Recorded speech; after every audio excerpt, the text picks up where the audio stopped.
Assalamu alaikum. Tuli ku GhettoIslamMedia, liking, commenting, subscribing. Okusinzira ku bigenda maaso tukuleetedde okulayira kwa Mufti Mubajje mu kaseera nga alayira omulundi ogusooka. Ebigambo bye yayogera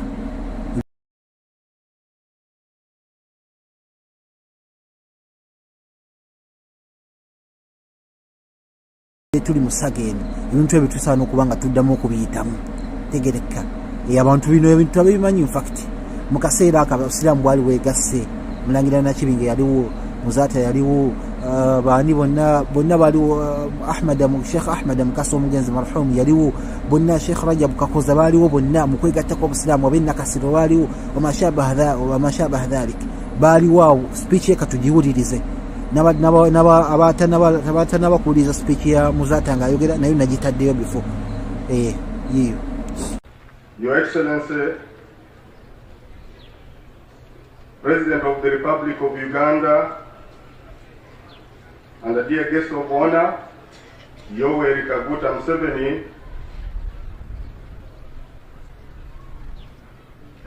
the Chief Justice of Uganda, the Speaker, the Honorable Speaker of Ugandan Parliament, the Prime Minister of the Republic of Uganda, Second Deputy Prime Minister, Vice Chairman of the NRM, Your Excellencies, the Ambassadors, and the distinguished representatives of your nations,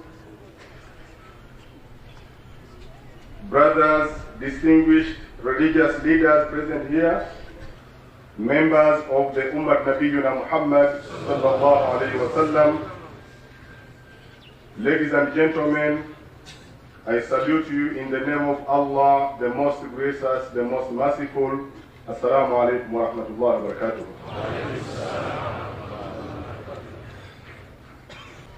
Ab'ekitiibwa mwenna abakuŋŋaanidde wano olwaleero, protocol observe, sijja kubiddamu. Njagala okubeebaza olw'okulonda obukulembeze obw'Obuyisiraamu okuviira ddala ku mizigiti okutuuka ku kitebe kyammwe kino ekikulu, wenyumiridde olwaleero ne munfuula Mufti wa Uganda.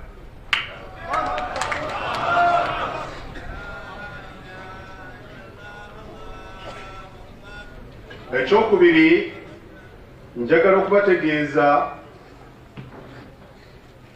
nti okwegatta kwe tutuuseeko olwaleero si maanyi, si magezi, si ssente, naye ebadde will of Allah, kubadde kugera kwa Allah subhanahu wa ta'ala nti abasiraamu ba Uganda banaateesa olwaleero nga 6 January 2021 nga beegatidde ku kasozi kano akaabwe. Okwegatta kuno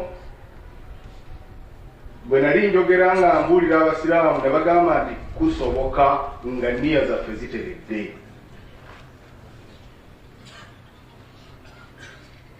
Kasita tutereeza nniya zaffe okwegatta kusoboka. Mwebala okutereeza enniya zammwe ne mudda ku Qur'ani ne mwegatta. Nsaba Allah subhanahu wa ta'ala asaasire ummatu Muhammad sallallahu alaihi wasallam. Nebaza abo bonna abeerekerezza bye beerekerezza olw'okwegatta. Allah abasasulemu ebisinga ebyo bye beerekerezza.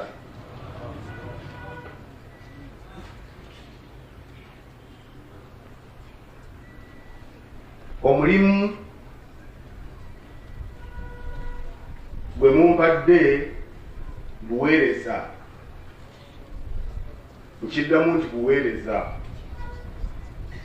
Kya mukisa mulungi nti nna wano abansingako emyaka, abasajja abakulu, bamasheekha abakulu, ate n'embeera ne bensingako emyaka, abavubuka abato n'abawala, ndi wakati. Njagala ebirowoozo by'abakulu era sijja kubavaako bakadde bange abakulembeddeko, ebirowoozo byamwe mbyagala era sijja kubireka. Njagala amaanyi g'abato nga gatte n'ebirowoozo by'abakulu tubeereko we tulaga.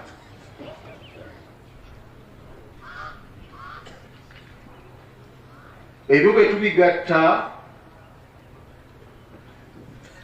tujja kufuna amaanyi. United we stand, divided we fall, bwe bagamba abazungu. Bwe twegatta tusobola okuyimirirawo, naye bwe tweyawula tugwa. Njagala tuyimirirewo, tuteekewo enkyukakyuka nga bwetandikidde ku lunaku luno olwaleero ku kasozi Kampala mukadde, ebeere nga tedda mabega. Nga mukadde wange bwambuuliridde, tuleme kudda mabega, tutandike okugenda mu maaso. Kyamukisa mulungi agambye yeetaaga ntandike n'eggi esooka. Mbadde number 1, angambye number 1 sikyerabidde. Mu number 1 emmotoka tedduka nnyo, neyinza okubeera n'amaanyi mangi nnyo, era buli lwolemererwa eggi endala oddamu ki? Naye njagala mbategeeze nti number 1 eyo emmotoka gye mumpadde yeetaaga kumala kusindikako, erudde nnyo nga tetambula. Myaka mingi batweriddawo tesobola kugira ki? Yeetaaga kaakati mumale okusindikako ekwate omulimu. Yensonga lwaki nabagambye nti njagala ejjamba, njagala entandikwa nga Geso Obwana bwe yagituuma, tutandike tusimbule.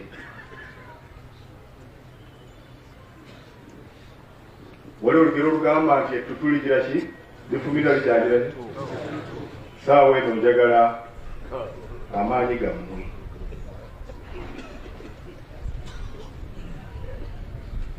Njagala mbabuulire nti buli muntu kati kino kitebe kyo,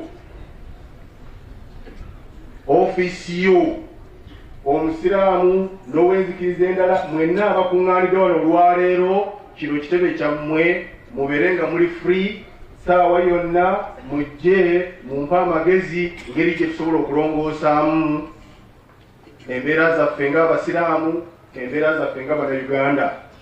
So Your Excellency, Geso Obwana, tujja kwaniriza amagezi agojja okutuyamba okweddabulula okuva gye tubadde. Abantu b'enkulembera kaakati mumanye nti babadde bantu, ate bantu bakadde, nga bwe ngambye mulimu n'abato. Abato bangu bakugolola, naye abakadde bazito. Mmanyi lwaki nkyogedde. Mulimu omuntu ajja okugamba nti lwaki Mubajje otambula n'eggundi, oyo si waffe, ate gundi akuli ku lusegere, oyo si muntu mulungi. Njagala mbategeeze nti muntu mukulu tetusobola kukozesa aya ya Mungu nti iyasha yudhibukum wa ya'ti bi khalqin jadid. Nti tujja kujjawo abantu bano ababaddewo, ye Mungu alina obuyinza obugamba nti oba mwonoonyi yazikirizanga abantu n'amawanga n'abajjawo n'aleeta abalala.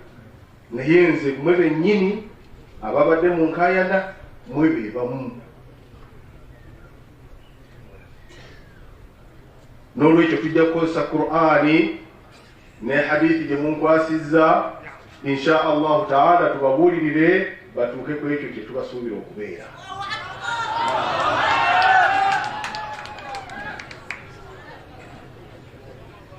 Maliriza obugambo bwange obwo obumpi ebirala nja kubyogera. Njagala Your Excellency okwanjulira nti mu administration empya gye bampadde, General Assembly gye yampadde, ye Deputy Mufti wa Uganda Sheikh Baibu Mukuye asituke abatolereko salaamu mwenna abali wano.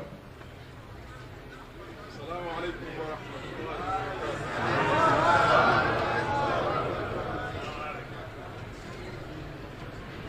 Secretary General wa Uganda Muslim Council atutta akakisa ne yeeyozaayoza mumuwuliddeko abatolereko salaamu. Assalamu alaikum wa rahmatullahi wa barakatuh. Yeeyise yeetuumye namukisa. Njagala omugenyi waffe omukulu ntwale omukisa guno okutegeeza nti abasiraamu basiimu olw'embeera y'obudde ennungi gye bayiseemu okutuuka ku kino gye tutuuseeko. I would like to take this wonderful opportunity of welcoming you all to Uganda Muslim Council headquarters. Best of all, I wish to thank you for turning up in such greater numbers and relegating a portion of your valuable time to answer to this noble call for the installation ceremony, rehabilitation and reconstruction of Uganda Muslim Supreme Council tribe. My sincere appreciation goes first and foremost to the government of the Republic of Uganda under the able leadership of President Museveni and the wise guidance of Parliament for maintaining an enabling environment under which the first ever uniting leadership of Uganda Muslim Supreme Council was voted into office.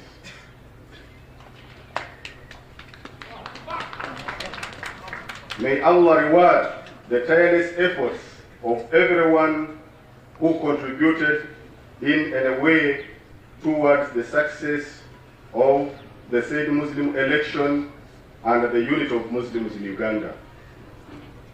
For Allah says in Surah Muzammil, verse 20,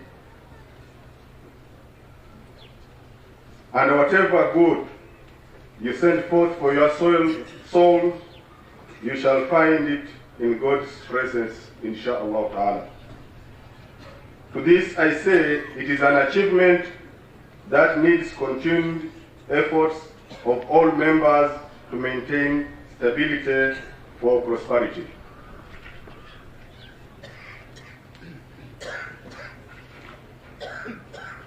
To the Muslims of Uganda, I convey my sincere gratitude and the trust you showed in me by electing me your Mufti.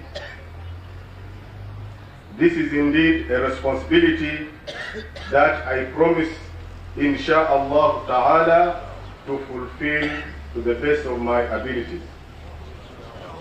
Upholding the Constitution of the Uganda Muslim Council at all times and consulting the good counsel of all members for a prosperous and united Ummah.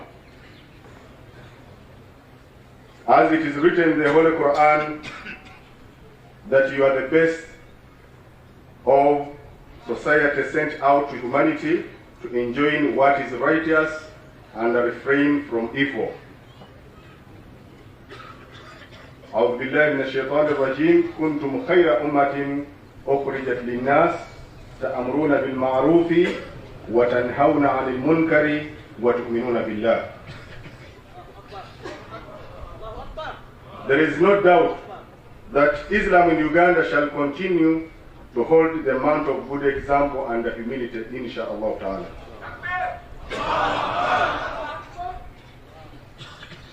I would finally wish to thank all the peace-loving people of Uganda and the international Islamic fraternity for their contribution to making the recent Uganda Muslim Council elections a success. I have no doubt that you will always observe your civic responsibility in all elections, national or otherwise, to choose the best leadership with Allah's guidance. Rehabilitation and reconstruction. Your Excellency, Mr. President, and a guest of honor, Uganda Muslim Council has embarked on a rehabilitation and a reconstruction drive to restore the glory of the supreme organ of Muslims in Uganda.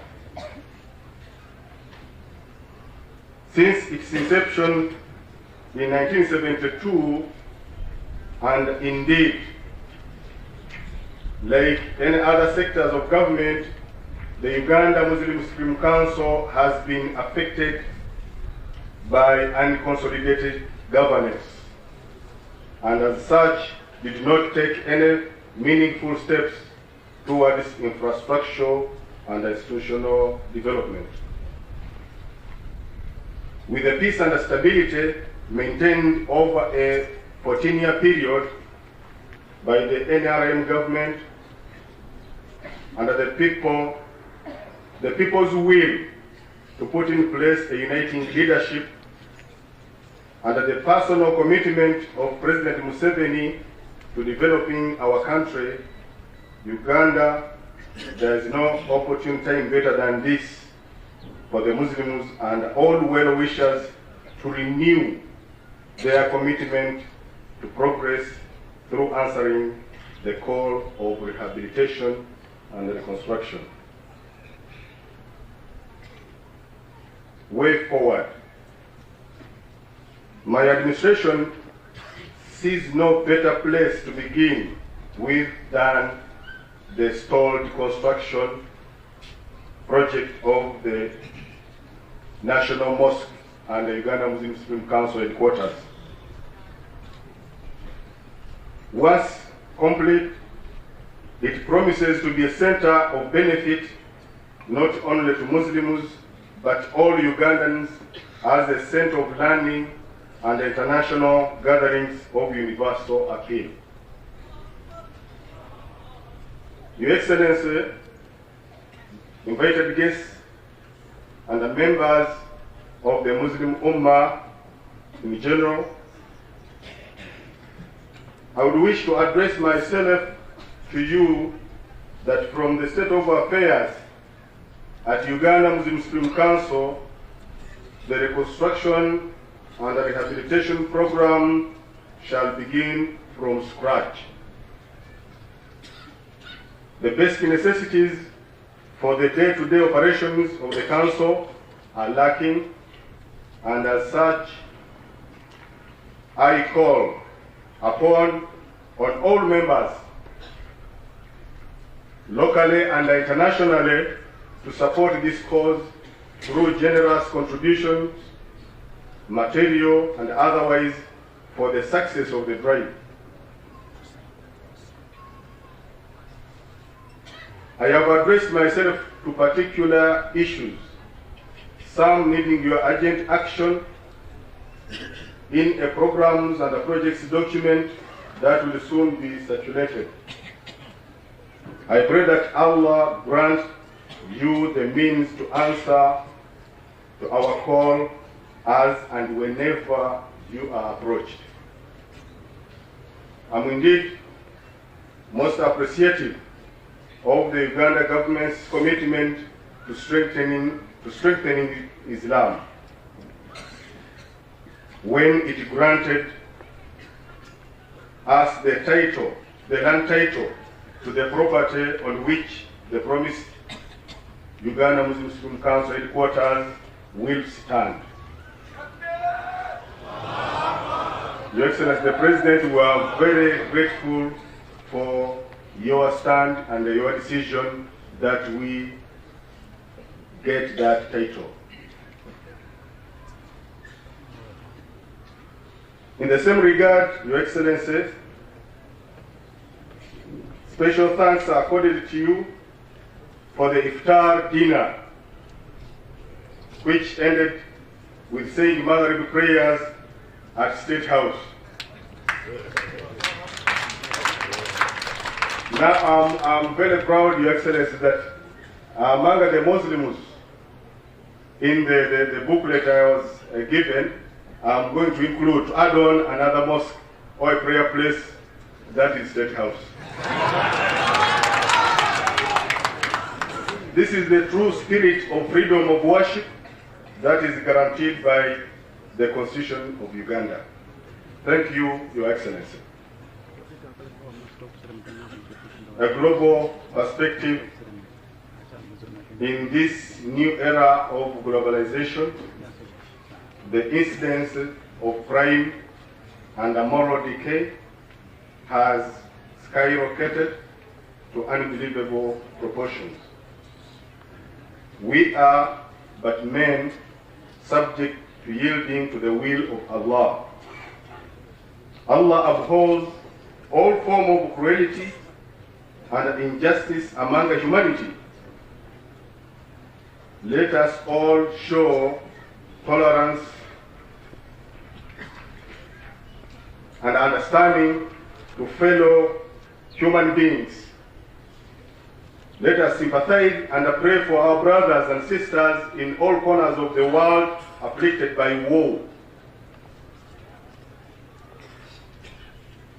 As it is written in the Holy Quran, بعد بالله من الشيطان الرجيم إن الله يأمر بالعدل والإحسان, that Allah subhanahu wa ta'ala commands justice,